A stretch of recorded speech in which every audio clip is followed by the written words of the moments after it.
భూదోపిడీలో ఆయన తీరే వేరు. ధర్మవరం పరిధిలో రహదారులకు ఆనుకోనున్న అసైన్ భూములు లక్ష్యంగా చేసుకొని భూదోపిడీ సాగిస్తున్న, రోడ్డు విస్తరణల కోసం భూమి సేకరిస్తున్న అంటూ అనుభవదారులకు రెవెన్యూ అధికారులు తొలుత నోటీసులు ఇప్పిస్తారు. తర్వాత వాళ్ళ దగ్గర నుంచి చేసుకుంటారు. ఇలా ఇప్పటికే సుమారు 300 ఎకరాల వరకు కొన్నారు. భూములన్నింటినీ తన తమ్ముడు కంపెనీ. నేను ఇంతకుముందు చెప్పాను, ఇప్పుడు చెప్తున్నాను. నేను ఎక్కడైనా కానీ 1 సెంటు కానీ 1/2 సెంటు కానీ ఎవరిదైనా కానీ కబ్జా చేసి ఉంటే ఏ ఒక్క రైతుతో అన్నా కానీ ఒక్కరితో అయినా చూపించండి అని చెప్పిన. ఈ ఆరోపణలు చేసేవాడు ఒకటికి పుట్టిన నా కొడుకు ఎవడైనా కానీ ఏ ఒక్కరితో అయినా చూపించండి అని ఇంతకుముందు కూడా చేసిన. ఇది 3-4 సంవత్సరాలుగా చేస్తున్న కథనం. ఈ లోఫర్నా పేపర్లో రాసిన కథనం.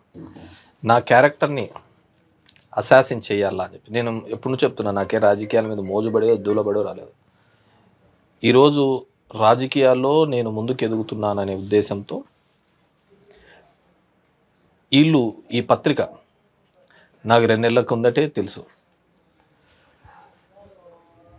వీళ్ళందరూ కూడా డిస్కస్ చేసుకొని ఈనాడు కేతిరెడ్డిని టార్గెట్గా చేయాలా, ఒక 7 రోజులు స్టోరీస్ ఇవ్వాలా అని చెప్పేసి వీళ్ళు అనుకున్న సంగతి నాకు తెలుసు. వాళ్ళన్న మాటల్లో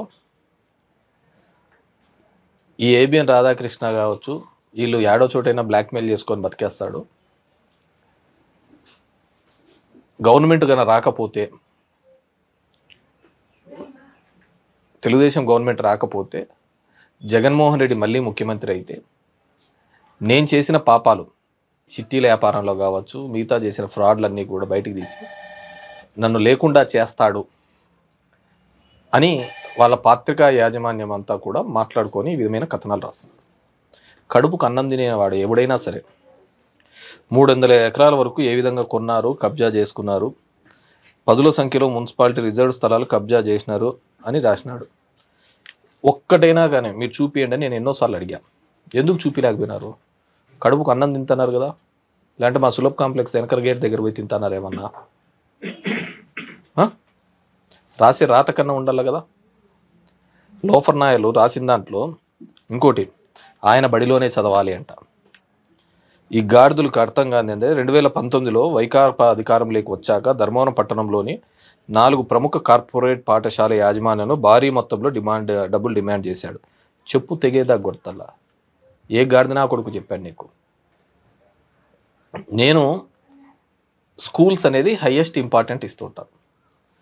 నేను ఈ స్కూల్స్కి ఇన్స్పెక్షన్ పోయినప్పుడు 2000 మంది ఒక స్కూల్లో ఉండి కేవలం 4 బాత్రూమ్ 5 బాత్రూమ్స్తో 4 కార్పొరేట్ సంస్థలు, నారాయణ, చైతన్య, రవీంద్ర భారతి అండ్ భాష్యం స్కూల్స్, వాళ్ళకి చెప్పాను 1 ఇయర్ టైం ఇచ్చా. మీరు ఎక్కడైనా కానీ ప్లే గ్రౌండ్ పెట్టుకోండి, ప్లే గ్రౌండ్లో చదివించండి అని. ఆ స్కూల్స్ మోస్తే ఈయనకేం మోసిందంట. నారాయణ స్కూల్స్లలో, చైతన్య స్కూల్స్లలో ఆత్మహత్య చేసుకుంటే పిల్లలకు దాని గురించి రాతలు రాయడు ఈ గాడిద. చెప్పి రాస్తూ వాళ్ళని రద్దు చేయించంట, నా బడిలోనే చదువుకోమన్నామంట. రే గాడిద, నాకు బడి ఎక్కడా లేదురా. నేను ఎక్కడ పోయినా కానీ పిల్లల్ని, ప్రైవేట్ స్కూల్ పిల్లలు కావచ్చు, ఇంకో పిల్లలు కావచ్చు, ఎక్కడైనా పోతున్నప్పుడు మా స్కూల్లో చదువుమ్మా, మా స్కూల్లో చదువుమ్మా అంటారు. మా స్కూల్లో చదువుమ్మా అంటే మా స్కూల్ అంటే గవర్నమెంట్ స్కూల్. ఈ గాడిదలకు ఇక్కడి నుంచి పంపించేవానికైనా తెలియాలి కదా, ఈ నుంచి పంపించే గాడిదలకైనా తెలియాలి కదా.